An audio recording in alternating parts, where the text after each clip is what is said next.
a child completely free, okay? No school, no studies, do whatever they want. What will you do? He won't play the entire day, right? Let us say he plays the entire day. How long will he play? 3 days, 4 days? Somewhere he'll find something which gives him some value, you know? Like all the homeschooling I have met, they had some purpose in life. They knew what they were meant to do. And I think that is something just so important and something, people need to explore what they're meant to do. And when we're in school, we don't do that. We're just pushed to do one thing and we find comfort in that.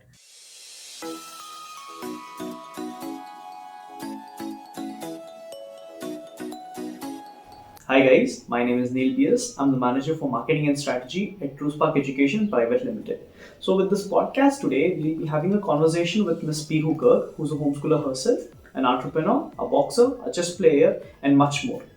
So somewhere with this conversation, we'll be indulging in the lives of a homeschooler, of the problems that they face, and how they manage to overcome it to find their own ways. And also how the society impacts the journey of a homeschooling person in India. So without any further delay, let's get into the video. So hi Pihu, welcome to the Think Homeschooling podcast by Truspark. Since I personally know you, I know how much of an amazing and an interesting character that you are. But if you could just briefly introduce yourself and things around you to the viewers once, that would be really great. Hi, my name is Pihu. I just finished my 12th recently from NIOS. So I was homeschooled from 5th grade. And I used to play chess professionally as well as boxing. That was my hobby. And I've played chess to a professional level, state, nationals. I'm a federated player. And now I have a company with 4 to 5 trainers who organize chess classes in apartments. They go to different apartments to organize classes. I'm a trainer myself. I've been training from 2 years. And yeah, that's about me. Well, that's a great introduction, and we'll be surely getting into the crux of your company as well and into the crux of homeschooling. But before that, I believe many of the people in India and as well as the parents, they don't know much about the homeschooling concept, like whether there's a regulated body to see over the whole thing, is there a specific timetable or specific structure that they need to follow. So since you have been through homeschooling, if you could just brief that out to the people over here. Sure. So there are many ways one can go about homeschooling. There's complete unschooling concept. There's a very structured concept. They can go to alternative schools. So generally, people who are doing homeschooling, they give their exams through NIOS, which is the National Institute of Open Schooling. They have a syllabus, and then they have exams, they have assignments and other stuff. There are many ways you can go about it. Okay, so NIOS being one of the ways that you can go through homeschooling, I guess from the things that you just said, it's somewhat of a board like CBSE, right? CBSE and ICSE, and it's recognized by the government, and it has similar way classes and all. Sure, yeah. So NIOS is completely recognized by the government. In fact, it is preferred in some Ivy League colleges, and CBSE, ICSE, it is literally illegal if a college tells we don't recognize NIOS. That's not allowed. Yeah. So it has recognized as the other boards. Yeah. Okay. Well, we'll get into the crux of this NIOS in a completely different video. But in this video, let's talk about you. So, where did you get into the whole of this homeschooling concept? Like, when were you introduced to this? Okay.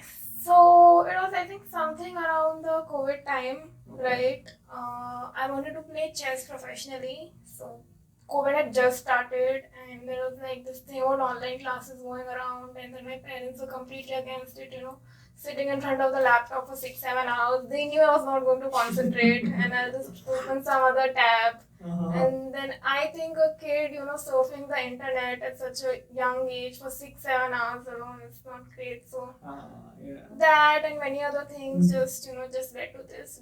Before it was just okay, till COVID is there, we will do this, and then we'll return to a normal school. Okay. But then we kind of took to it, and then I was giving so much time into chess, tournaments, and it was costing us also financially.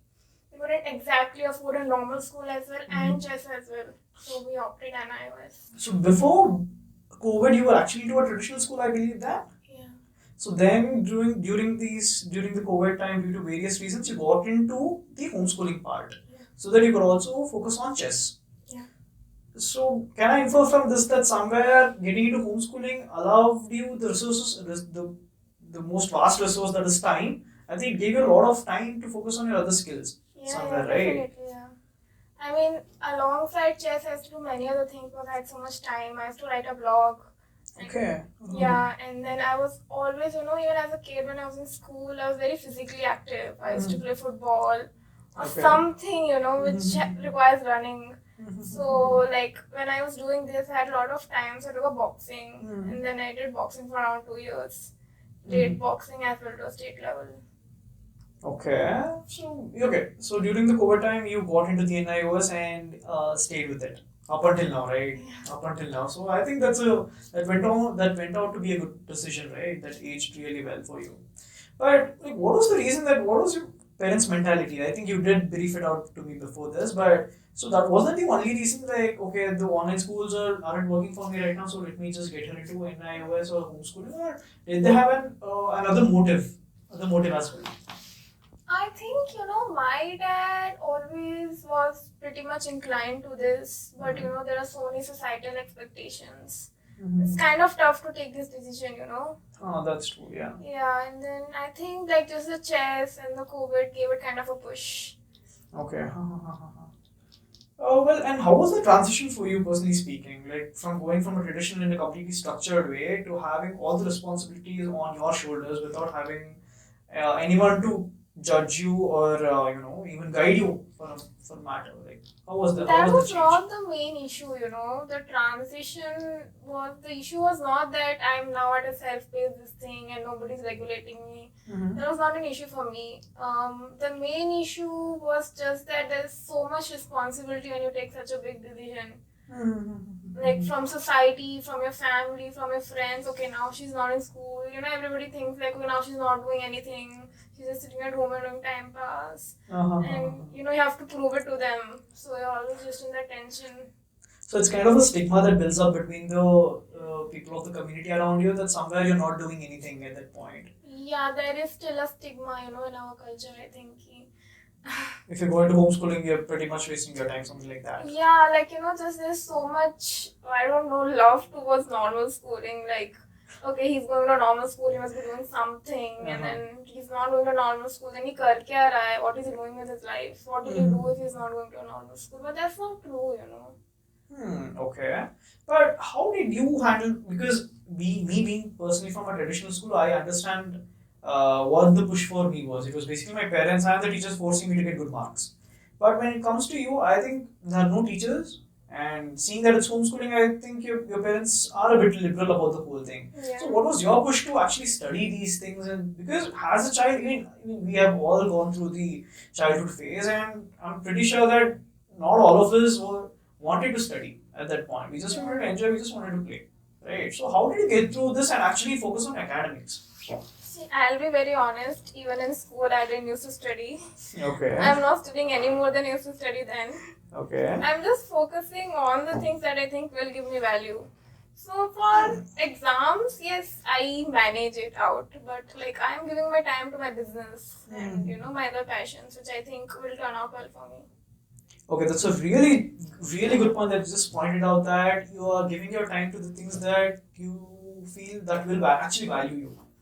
So, where did you grow into this mentality? Because me personally being, or any other child personally being in this traditional school, all we have is, up until we are into engineering, we don't have that worry where, oh, we have so much responsibilities, oh, we need to start running after this, or we have so much responsibilities coming in.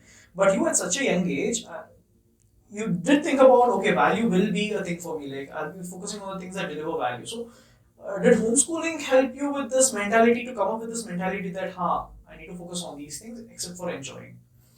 See, you look at all the homeschooling kids, okay? Like, you think you leave a child completely free, okay? No school, no studies, do whatever you want. What will you do? He won't play the entire day, right? Let us say he plays the entire day. How long will he play? 3 days, 4 days? Somewhere he'll find something which gives him some value, Like all the homeschooling kids I have met, they had some purpose in life. They knew what they were meant to do. And I think that is something just so important and something, people need to explore what they're meant to do. And when we're in school, we don't do that. We're just pushed to do one thing and we find comfort in that. But I don't think so. You leave a child completely alone and then he'll just enjoy the entire day. He will he will take care. Like when he is responsible for himself, he knows okay, if I don't do anything, then I'm going to end up somewhere and and then but if he knows ki yeah, I am responsible for myself, he knows ki yeah, I have to do something for him to be somewhere. So I think somewhere being in a traditional schooling puts you in a structure where you don't have to worry about anything else since there's a person already pushing you. But being into homeschooling, you're the person pushing yourself. I think that motivates you to find the sweet spot for yourself, right? I think that contributed a lot to your life. Yeah, I mean, if you think about it, it's kind of stressful also, You're like, you're just sitting and you're like, okay, I'll just watch a YouTube video. I'll just, scroll Instagram. And you're like, okay, if I scroll Instagram, then I'm going to study. And then, like, when there's always somebody behind you, or like, yeah, let us just scroll Instagram and study later. But when you have the pressure on yourself, okay, if I don't do it, nobody's going to tell me to do it. So either I do it or it will not happen.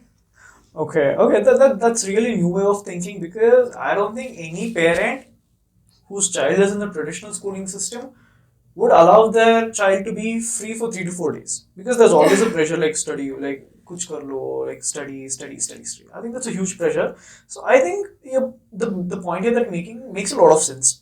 If you just leave him alone, he'll have the time to discover himself, and eventually we all do it. But I think it's in a later point of time because once I completed engineering and all the responsibilities fell on me and I had no clue what to do. That's when I started discovering myself and knew what to do. I mean, to be honest, I'm still discovering my own ways. But yeah, actually, if I was given the option back in school, maybe I would have found myself a bit sooner. So yeah, somewhere you're telling makes a whole lot of sense. And okay, keeping the academics apart, like what was the support that you needed from your parents? Like, was it all any support that you needed from them, or did they give the support but it was a bit difficult for you, even though because I understand all of this motivation, but still academics still plays a vital role even when you're in NIOS, right?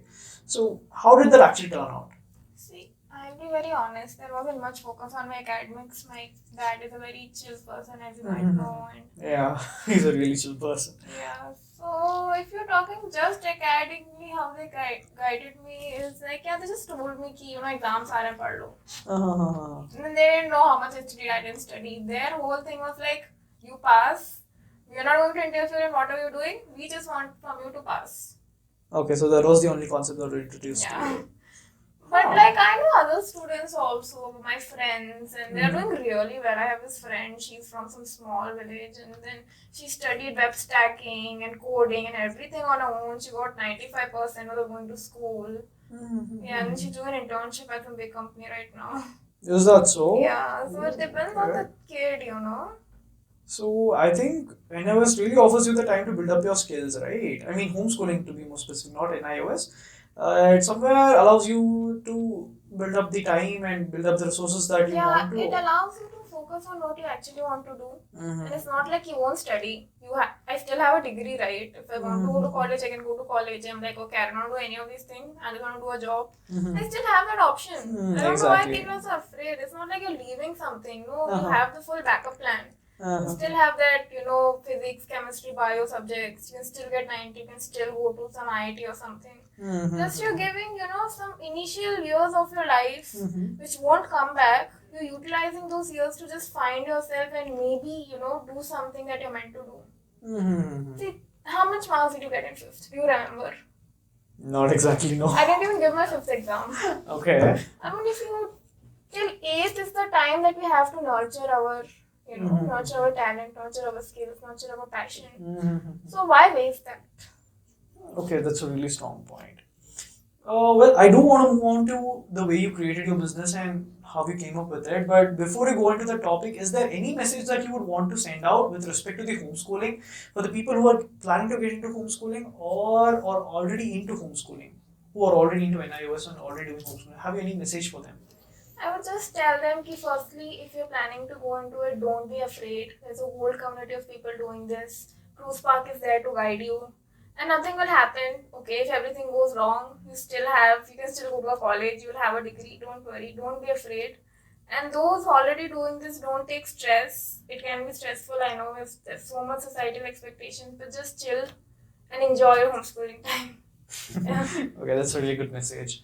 Okay, coming into the, I think if you could just name out your company once to the viewers before I do it. So the name of my company is Monster Mind and Masters. Okay, so just to brief, I know it's something it has something to deal with chess, but let's hear it from her in much detail. So if you just tell me about your company and how you started with the whole thing. So when I was playing chess, right, I was not formally taking any coaching. I used to take coaching from a coach, I'm not going to name him, but then there were like 15 to 20 kids in a class. Okay. There's no personal attention, it was online classes, you don't learn anything there. And I was playing it professionally, I was giving my whole life to it, my whole time, and then I just felt like I am doing so much, there's no response from the coach, so I just left that and I started doing it completely on my own. And then I realized that there's so much talent, like this, which might be going to waste. So I just started out this company to resolve the main issues that I had as a chess player. What I had was like there was nobody around me who was playing chess who I could practice with. So I started organizing classes in apartments, so that children have a community which they can practice with, play with, learn with. That is the main aim, that is the main vision of Constom, to create a chess culture for kids in Bangalore. And besides that, we are also exploring Go. Go is a game like chess. It's a 4,000-year-old game. It's very good for children, very good for young kids. There's a lot of advantages. It increases spatial awareness of children, strategic thinking, patience, calmness. That is also something which we are building upon. We're the first company to do that in for India. Okay, So okay, that's a brief of how we established the whole thing and what the motive was. But at the first, being a teenager yourself, because you're still under 18, right? You're a teenager yourself. I think you would have faced a lot of issues while starting a company like this, right? While getting onto your entrepreneurial journey. I was really afraid, there is like a lot of challenges any company has. Mine had too, so I was a complete introvert, okay? And then this is something which requires me to always talk to people. And then I told my dad, should I do it or not do it? Maybe I'll not do it. And he's like, just go for it. It's okay if it fails. So first I started with my own apartment. I taught there for a year. I learned, I made mistakes. I learned how to teach children. I created modules for my trainers. I took parents' responses. What do they want? Then I went ahead and I got one more trainer. And then I went to one more apartment. So after, handling 2-3 apartments myself, then I took one more trainer. I onboarded one more trainer who will go and teach instead of me. Oh, is that so? So that's how the company is running right now. Yeah. Well, I see that many teenagers in the country right now are getting into the hustle culture, where they want to establish something of their own, right? Because many of the people are getting out of the rat race. Rat race, employment. Exactly. I would say the matrix mindset. So they are coming out of the matrix mindset and are getting into their own streams. So, but still, there are many people who are afraid, right? So I think you have faced that. So what are the things that actually motivated you? I know your dad had a huge push for the things that you did, but what are the things that motivated you to, come forward with the whole thing? You have to take the initiative, you have to come up with it. So what are your strong points or what were your motivations at that time? See, honestly, I kind of also did it because I wanted to support my dad, Okay. He was in BNI. I thought BNI was a good platform for my business. He was not using it anymore, so I joined BNI. And that has helped me a lot, And right now, like you asked, what were the main difficulties? So just, managing people, managing the classes and all. But yeah. Okay, so somewhere the motivation for you was also to support your family at that time. And you also had the leisure, the time that you wanted as you were doing NIOS, and you also had the skills. So combination of multiple factors somewhere led for you to start your entrepreneurial journey. So that's the brief, right, of that? Yeah. So getting back to the mindset of the people, I think there's this huge stigma still in India where people think that homeschooling isn't much of a thing like we were discussing earlier. So why do you think that is? Because I'm pretty sure that you have dealt with a lot of cousins who still believe this. So how was the interaction with you? How did they see you, and why do you think that is? I think it's the mindset of the people, like they want somebody guiding them. Like, I don't know why it is still there. I think it's a fear or is that old thing still there. But there's still that thing, yeah, the traditional school is the only way. And anybody doing anything else is a complete wacko. Actually, my point of view, I think, is somewhere that the schooling system has been going on for a long time, right? A really long time, and somewhere people have gotten comfortable with the whole thing. That's the first point. And the second thing is that I think people tend to lose their thinking abilities when they are left free. Because people do say that I need a lot of freedom, but when they are given a lot of freedom, they don't know what to do with it. So I think they somewhere feel safe being in a structured way. So I think that's the main reason that it's been going on for so many years. But since you're one of the ones who have been liberated from the system, I mean you and many other people who are into homeschooling right now. So I think standing out of the box, what would you be seeing? Like, how do you view the people who are still in traditional schools? Would you blame them for it? Or would you somewhere want to liberal them? Or do you still believe that, okay, some people are actually suited for the traditional schooling and they shouldn't be coming into homeschooling? Yeah, so what you said was very true, right? What you said about people not putting a structure when they don't know what to do with their freedom. And that is why I think homeschooling is good because at a very young age you learn to manage your freedom. See, at some point you're bound to be free, right? Even if you're doing a job, when you come back home, you are free, and people don't know what to do with that. They're getting bored in that time. So yeah, and then you ask me how would I look at the people doing homeschooling from outside, like doing schooling from an outside third place. I don't blame them. I don't blame them. I blame the society. I blame the mindset of people, and yeah, and like what I would do for them. Certainly there are a certain number of people, who are suited to the system. But how much? Like 20, 50%? I mean, it's not possible that everybody is meant for one system, right? But yeah, somewhere all of this being okay, I mean, being a bit more aggressive about the whole topic, we tend to say that people need to be liberated so they find their own self, like that you have. Like, because I understand that all the people who are into homeschooling have great potentials for themselves because they get to discover themselves at a younger age. But on a controversial note, don't you think if everybody is allowed to succeed in their own way, everybody will be a queen bee and there will be no worker bees? Because for a colony to function, we will be needing worker bees, right? And I think that was one of the main concepts why the schooling system was introduced way back. But let's not get into that. That's a controversial topic. But yeah, this is a topic that I guess we need to get into. We need worker bees. So how do you say that if we all are liberated, who will work for us? So what you said, right? It's a concerning topic, but nature finds its way.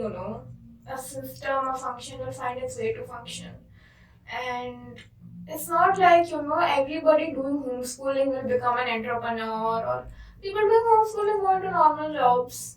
Like it's not like out of 100 people, 100 of them will have entrepreneurial mindset. Maybe 20 will have. Rest of the 80, some might have artistic, some might have investigative, some might have something else, and then they will go into their respective careers. But I think the balance is more tipped off now, where we have too many people just doing the same thing. And I think, maybe we need more sports players, we need more artists, and we need more entrepreneurs from this generation especially. Okay, that's a really good point that you made, that nature will find its way at the end. And yeah, I truly believe that it will. And so do you think that homeschooling is the right way to go about it? Because traditional schools, I mean, they have, I think, how new of a concept is homeschooling? Homeschooling is not a new concept, yeah. It is how we used to educate our children from always. I mean, schooling is a new concept. Is that so? Schooling is like what, 200-300 years old. Like you told, it's a controversial topic, yeah. But this modern system education, it was started to train factory workers actually. Exactly. Yeah. What were we doing before that? We had gurukuls, people like homesteading, farmers, everybody. People used to learn at their home, they used to do house tours, they used to help their family businesses, marwaris, baniyas. That is how communities were built, that is how people were close to their family. So it's not a new concept. So okay, I think It's just something which is coming back. I think it's more of a forgotten concept, Yeah. and people are trying to bring it in still, right? Well, okay, just looking at that point of view, but I think the society, but you did say that. I mean, I'm completely up for homeschooling, but many people still have this. I would say, still have this. I wouldn't say stigma, but a thought in their mind that because the schooling system, I mean, we have developed over the past 300 years, right? But because majority of the inventions that you talk about have come in the past 300 to 400 years and not before that. I mean, there were inventions back there, mythology, kings, warfare, all of that. But the inventions that have come in the past 300, 400 years have actually upgraded the society to a whole new level. And this is the exact time where the schooling system was also introduced. So do you think because this drastic upward progress in the society was because of the introduction of the schooling system, or just homeschooling somewhere was it holding us back? I wouldn't say holding us back, but did the schooling system bring out a new way of seeing things that lead to so many inventions coming up? See, when things started getting industrialized, right? You're talking about the industrial revolution when things really started changing and stuff. So there were inventions before that, but electricity, factory, and all of this came in the industrial revolution. So what happened was when the industrial revolution came about, people wanted, workers in their factory. And everybody was living in rural areas, doing their own thing. Then they're like, okay, this is not working out. So they got people into the city, to train them and so they can work for the factories. So what is this industrial thing? Is like there'll be one boss, and then he'll be doing most of the business and everybody will be working for him. Right? And then before that was kind of like there are these small enterprises, and then certain number of people are going to every single enterprise. Now it is like everybody's going to one enterprise and then he has many workers working for him. But when you think about it, like maybe somebody does not want to be a worker. Okay, he wants his own enterprise. So the schooling is forcing you to be a worker. You don't need to work for somebody else. If you want to do something of your own, maybe you don't want to start a business, maybe you want to be an artist, maybe you want to be a dancer, maybe you want to be a sports player, you can do that. But when everybody is going into schooling, everybody is becoming a worker. Okay, again, so the point that I just made, I think you actually corrected the whole thing. It's not because schooling system was introduced, the inventions went up. The inventions were going up and the industrialization was going up, and that's the reason the schooling system was introduced. Yeah. So that we could have more of a worker bee kind of a concept over there. They want you to work for them. Exactly. I mean, that's what's happening all over the world right now. But yeah, that's a really good point. But even though people somewhere understand this concept, okay, all of us are put into a structure way and we all end up in an IT company working for someone else. Even though people understand, even the parents understand this, why do they still bet on this? Like, why do they still want to get into this? Why is that mindset? Normal schooling, right? Through normal schooling. And how do you like? If you ever want to change it, what will be your steps towards it? See, I think the main thing is fear. Right? India was just liberated around 70 years ago, and our halat was pretty bad, our situation was pretty bad, so people had a lot of fear, just get into a stable job, just make a living for my family somehow, and that time they were like, I don't know, 8-10 kids in a family, and then that kind of trickled down into the next generation, okay, their parents saw very much bad, so I'm talking about like my grandparents when they were children. So when they grew up and then they had children, which is my father's generation, because this was so much struggle, they wanted their children as well, to go into a stable job. Just go into a stable job, it's not safe, it's not a good market.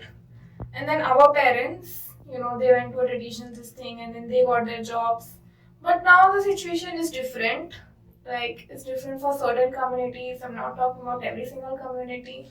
But at least for the upper middle class, like, it's not like we don't have something to eat. It's not like the market is not good. Our economy is going up. Everything is going up. So it's just, those past generational trauma which you're still holding back, which is holding us back. And I think just, let go of that fear. And how can you motivate people to do this? By showing them an exhibit, by giving them examples. So how do you plan on, like, I know personally you're not into promoting the whole thing, but if you were into, how would you do that? That's very difficult to bring a revolution, I would say, but just talk to them, and then letting go of fear is a very tough thing, right? Just show them real examples. Maybe, we can have kind of like these demo things where they can just try homeschooling for a month or so, right? They can maybe interact with children who have done homeschooling. I think that is the best example that you can give them. Okay. I mean that's a really good plan. I think government somewhere should be taking up this initiative, but at the end of the day, even they need people who are in the structure working for them than out of the box. But not just the not just the government or or other organizations, but at every step of the way, to be truthful. Like, even if I have all the skills that you're mentioning, even if I go through homeschooling, if I have all the skills, but whenever I go into the placement of a company, let's say, because I recently passed out of my engineering, and one of the company that came up, even they use in the form that they give us for us to apply in that certain company. I wouldn't name the company, but it's pretty much all the IT companies that are coming up. So the criteria is that they ask you three things: the skills that you have, and your educational background, and the marks.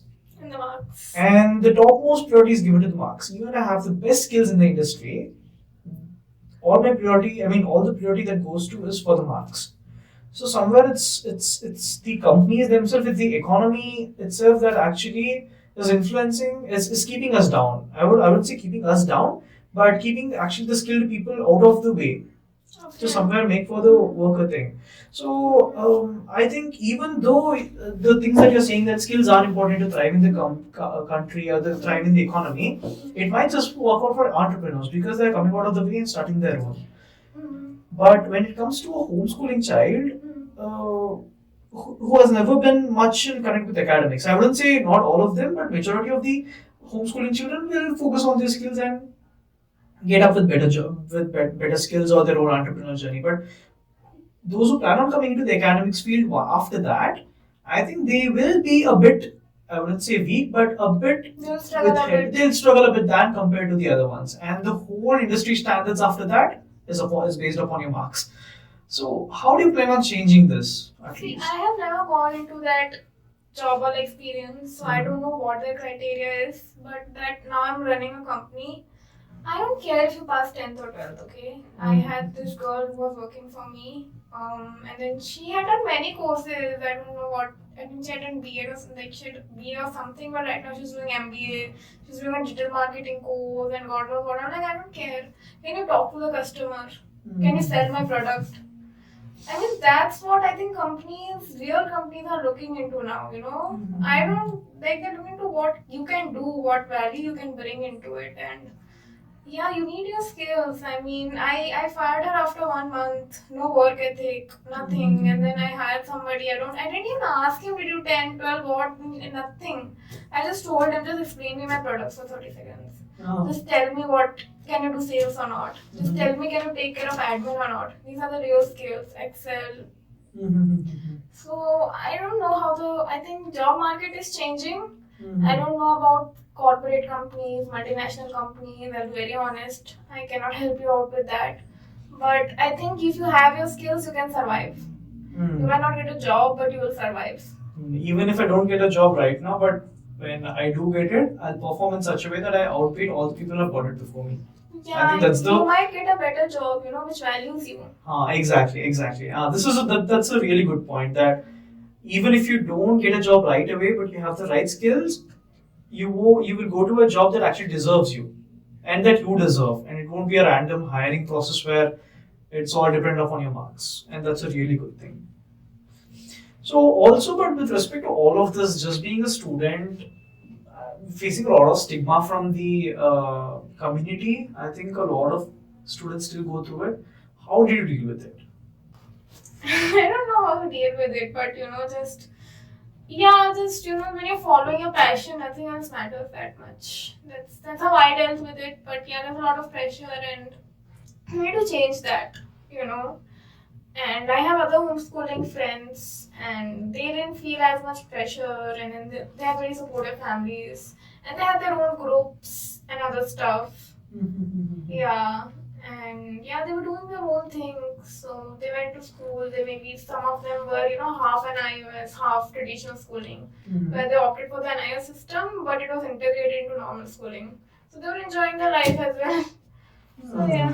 Okay.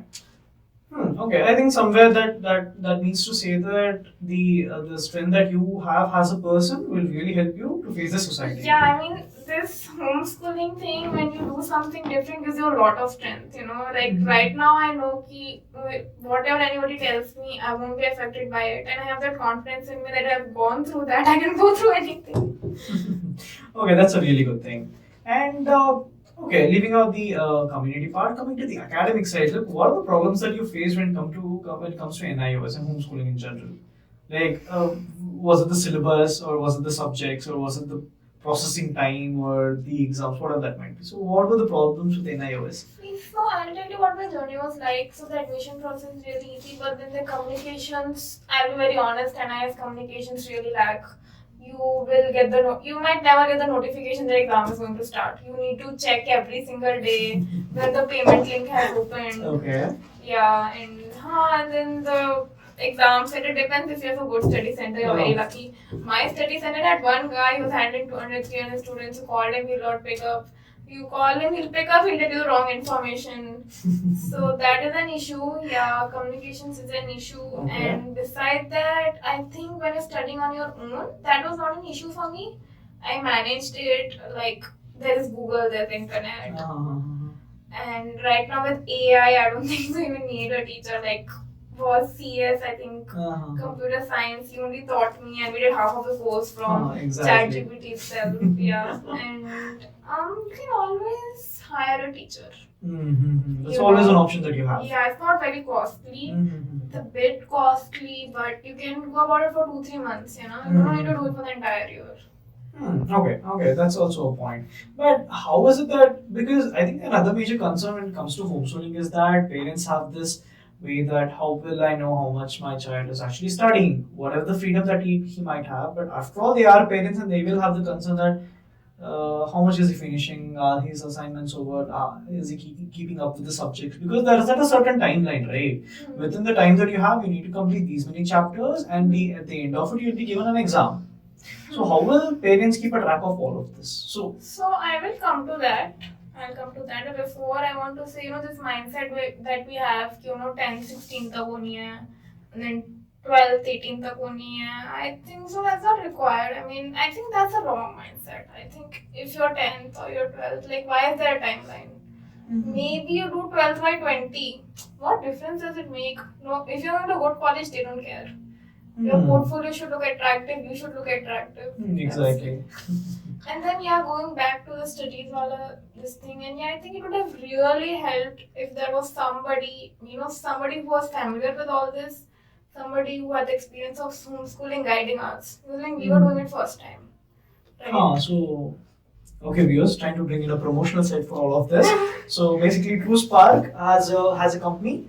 That's what we bring in. That's what we bring to the table. Is that we provide all the necessary things that you need in order for your child to have the perfect homeschooling record, from tracking him on a daily basis to keeping up with all of his subjects and keeping a track of how much ever he is finishing up with the whole thing, and to have a community support around him, as well as notifying him about the things that are going on with the NIOS.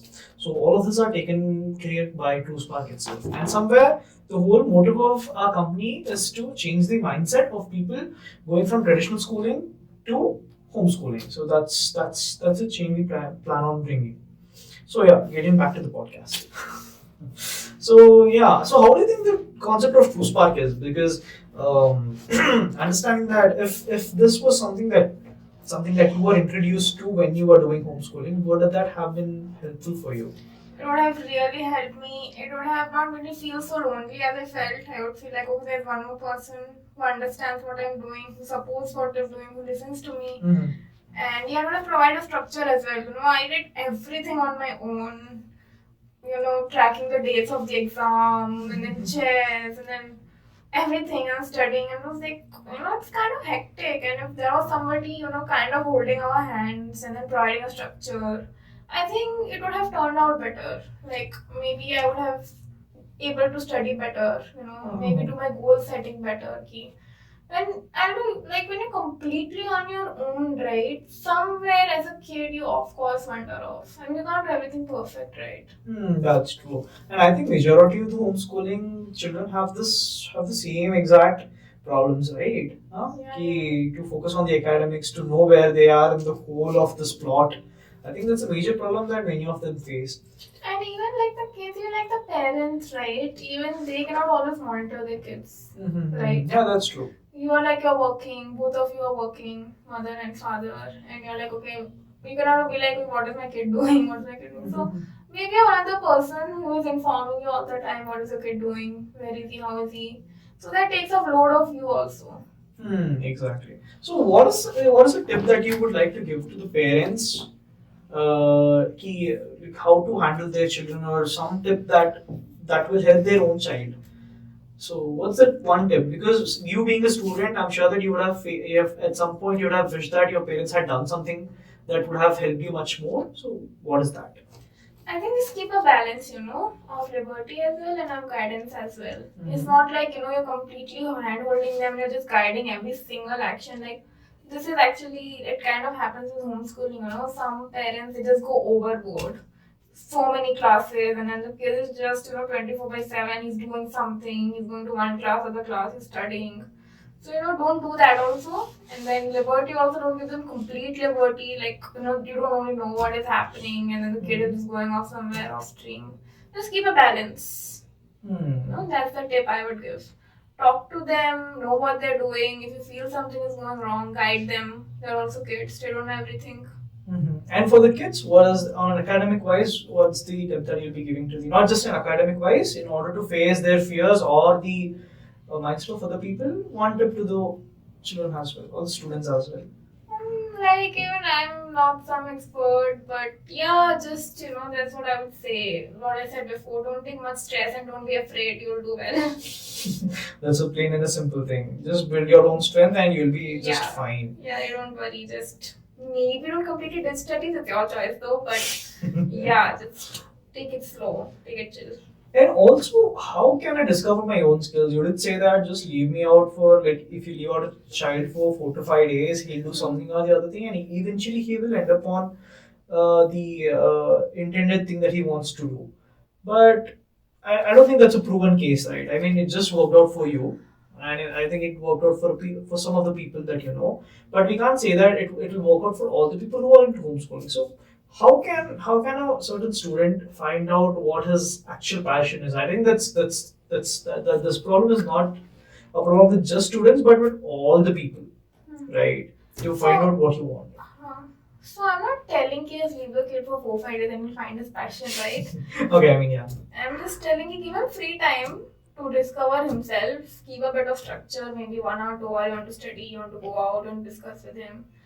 And then I think besides that, there are a lot of tools these days which help you find your path. Like there is this assessment, I think TrueSpark is building. Oh yeah, which TrueSpark is if I on talk that. about might be promotional, so or not. But I just talk about this assessment that I once took. It was not that accurate, but like this assessments basically I tell you what they provide. They provide you your nature, right? Like your introvert, extrovert, your mode of learning, your kinesthetic learner, auditory learner, visual learner, and you can build your environment around that. So I'm a kinesthetic learner. I cannot sit for more than 10 minutes. Like even right now I'm sitting, my body is aching. So yeah, I learn by doing things, and then there are children who learn by watching things. Yeah, and then there are these multiple intelligences, right? It's a very going on concept right now. When we say intelligence, we're like, okay, math, science. But that's not it. There's kinesthetic intelligence, meaning your bodily intelligence. There is musical intelligence. There is many like naturalistic intelligence. People are good with nature. So there are these tests which provide you with that, which you might not find out because let's be honest, we're not going trekking every day. Oh, that's true. Right? And we are not going to dance class every day. So taking these tests will give you a guidance and it will give you a path. And you can explore on that, right? It's not like maybe it is wrong, but at least you have something which you can explore on. That's true. I think that's a really good point that you just said, that we need somewhere guides us on the path that we should be looking at, even though not the path, a way that okay, this is somewhere that I can focus on in order to discover the things that I'm actually interested in. Yeah, you can try it out. So give you the top three intelligences, and you can figure a way out about it. You can explore them and maybe find out which you like most.